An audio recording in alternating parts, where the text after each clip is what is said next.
guys, welcome back. Today we're going to be playing with the new Babybelt belts. So I've got iron-on transfer and fabric. I'm going to cut it 309 millimeters or 12 and an 1/8 inch long by 4 inches wide, or about 100 millimeters wide. So there's that. I'm going to take our fabric and make sure it's nice and flat, so we're going to iron it. This iron's already been preheated. It is turned up to the highest setting it'll go. Then we take our iron-on transfer, and we want to put the fabric nice and square on it, of course, and start it on. We don't want to go to the edge of the fabric where the iron-on is over here, because we don't want the iron-on to stick to the fabric down there. The iron to stick to the fabric, not the iron-on. So we're just going to get this pinned on here real quick, and then when the magic happens, we make it a loop. So we want to line up the iron-on to the iron-on, and not the fabric to the fabric, if that makes sense, because the fabric will stretch, but the iron-on won't. So we line it up, we put it over. I'm using a 1-inch pipe here, but just about anything will work. We need to make sure that it's all lined up nice and square in there, and this is why our cuts need to be perfectly square and critical. I showed the quilter's frame earlier for doing the cuts. Just line it up. You can even pin it if you wanted to, which is probably not a bad idea. Line up nice and square, which I'm not doing. Tack it on. You can tell I weld. There we go.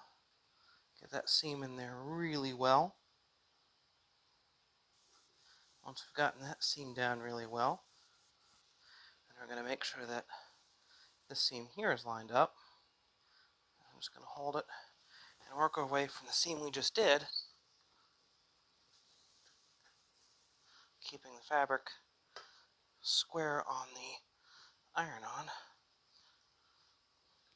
And this is awkward only because I'm making it awkward, because I'm using a pipe on an ironing board in front of a camera. There we go.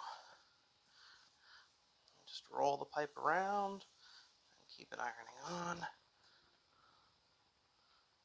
And the fabric, luckily, will stretch for us and help us hopefully try to hide any little mistakes that we make in lining this up. Yes, bird. So I know I'm making this look lots of fun, but it really isn't that bad.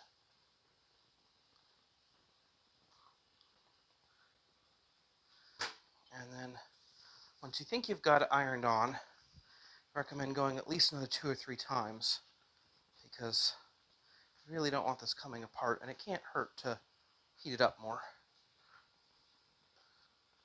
And the great thing about this belt is the iron-on transfer permeates into the belt, into the fabric, and makes not only a pretty darn seamless belt, and there's a seam right there, versus the old belts, but the texture is different, and it prevents the plastic from digging in too much into the belt and ruining a belt with a print that you just can't remove.